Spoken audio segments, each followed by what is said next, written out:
As promised, this week I'm starting with a traditional photograph and letting it evolve into something far more abstract and intuitive. It's good to see you again.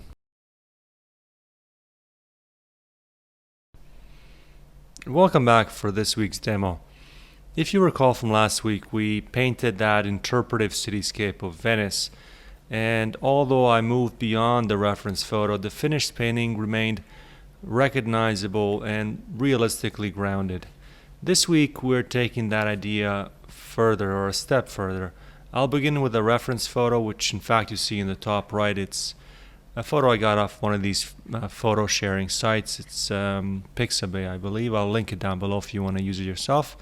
But I'll use it only as a starting point, allowing the painting to lean much more heavily into abstraction. In fact, the process has two stages for this week. It's somewhat unique for me on this channel.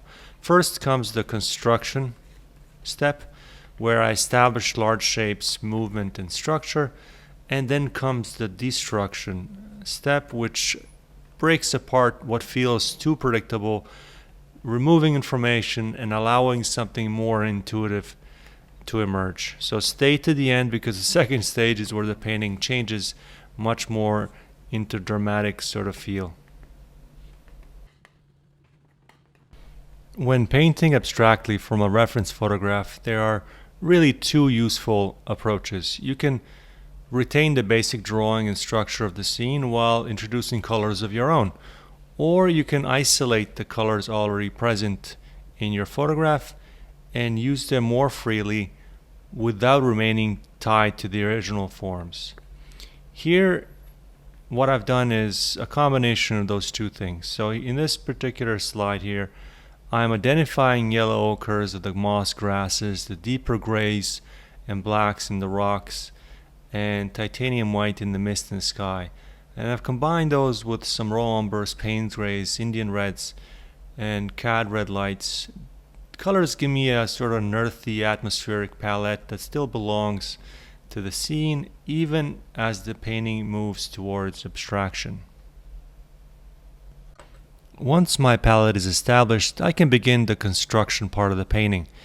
These are just some of the colors we've identified from the photograph, pre-mixed with roughly equal parts oil and cold wax medium. So from here I begin establishing the larger forms with larger tools, mostly putty knives, which are very familiar to you if you follow me here on YouTube. Using these broad tools immediately removes the temptation to chase small details. It kind of forces me to think in terms of masses, movement, and relationships rather than, individual rocks, grass, and branches. So at this stage, I'm also keeping paint relatively thin. I don't want to build heavy impasto too early, because I'll need the freedom to layer, scrape back, and eventually partially destroy what we've constructed here. But let me show you firstly how I apply color at this stage.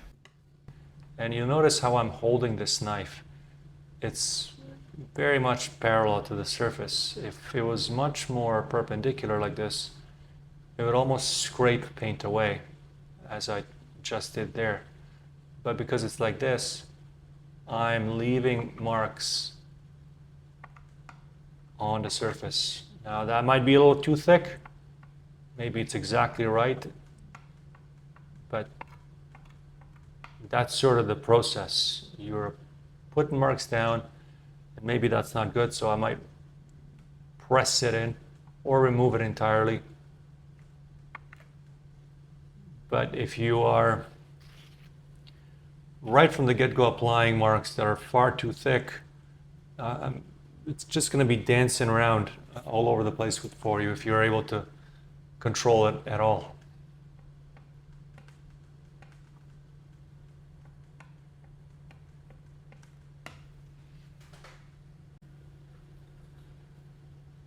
Due to its nature, cold wax has a tendency, as I mentioned, to leave a lot of these harder edges. And in initial layers, it may not be as big an issue, but as you paint, I said earlier that you may want to knock those back with a brayer or a rag, or one of my favorite ways as well is to just, I've kind of zoomed in here just to show you this, load your palette knife with a color of choice, and it could be even higher chromatic color. It doesn't necessarily need to be the exact color value, that you're referencing. So in this case, I've got just pure yellow ochre, very chromatic yellow that I plan to apply in this section right here. And if I applied it straightforward, it would read a little too yellow and too chromatic. It's just sticking out too much. However, because I've already got something to work with, that skim coat we talked about laid down, I can just apply it and rub it in.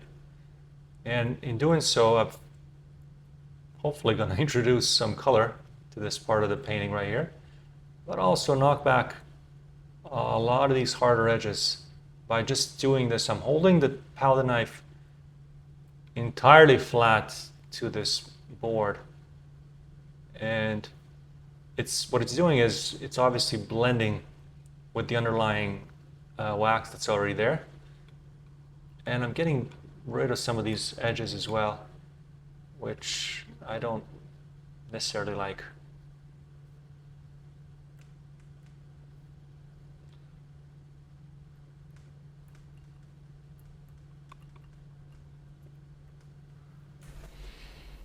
Up close you can see how many separate values and subtle color shifts are present without everything becoming muddy.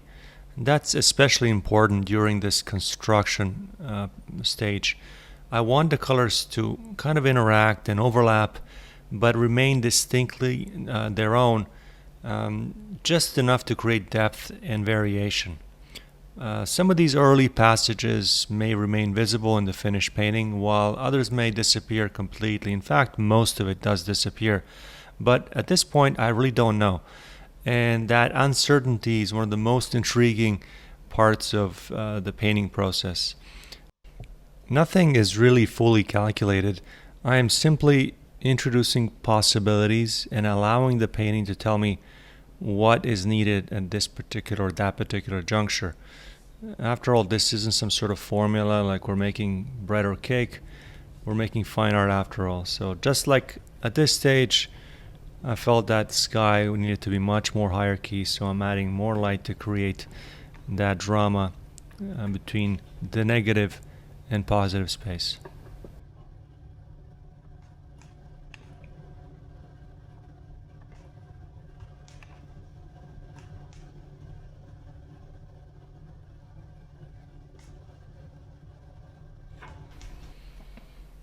I'm now showing you the deconstruction portion of this painting, allowing the first layer to cure for a couple of days before continuing to this particular stage.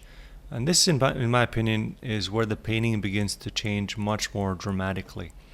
My process, not only in this demonstration, but throughout much of my work, usually follows this rhythm of construction and deconstruction. I establish something, and then I partially destroy it or fully destroy it, and I create a form, interrupt it, recover part of it, and then lose parts again. That continual lost and found process is what gives painting a sense of movement and looseness and spontaneity, and I think I get a lot of questions from you guys on how to create that. It certainly prevents the image from feeling too calculated or too drawn. Instead, the surface begins to suggest something transient, as though the image is kind of appearing and disappearing at the same time. For this particular demonstration, I've simplified that process into two clearer stages. The first part of the video was the construction, and now the deconstruction, which is mostly being done with these large putty knives that you can get at any hardware store.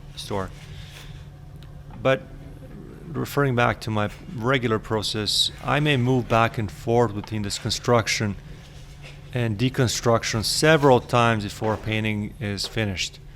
And I think this is worthy of exploring much more in depth, maybe in the next week's video. So the first stage,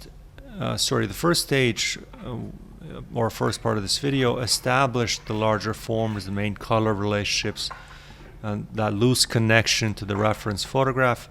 But now, with this scraping, during this deconstruction phase, I'm layering similar values over the previous colors that are very related, and it's done over much of the initial painting.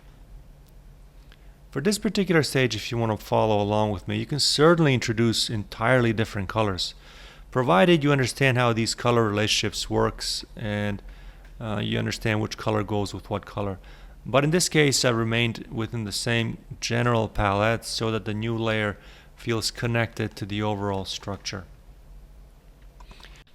For me, this is where the painting starts to become much more interesting. The earlier structure is still present, but no longer fully explained. It kind of exists in fragments and glimpses. Some forms remain recognizable, while others are reduced to just atmosphere and some color. In fact, the finished painting I'm now showing you in the bottom right for your reference. The main star, I think, of this show here is cold wax, and it acts as somewhat of a facilitator, allowing me to drag and scrape and break paint in ways that would be virtually impossible with oil paint alone. Because the wax changes the body and absorbency of the paint, it helps create these fragmented passages of broken color where one layer catches over another without blending into too much uniform mixture, as you can see in this close-up image here. And this is what gives the surface a sense of age, depth, and history. The painting almost feels as if though it's been built, worn away, and rediscovered over time. Let's now see what we've created as I pan over the finished painting. Thank you very much for watching, and I will hopefully see you next week with a similar demo, maybe slightly different. If you have any questions, and I'm sure you will, post them down below, and I'm sure to get to it very soon. Thanks again. I will see you in the next video.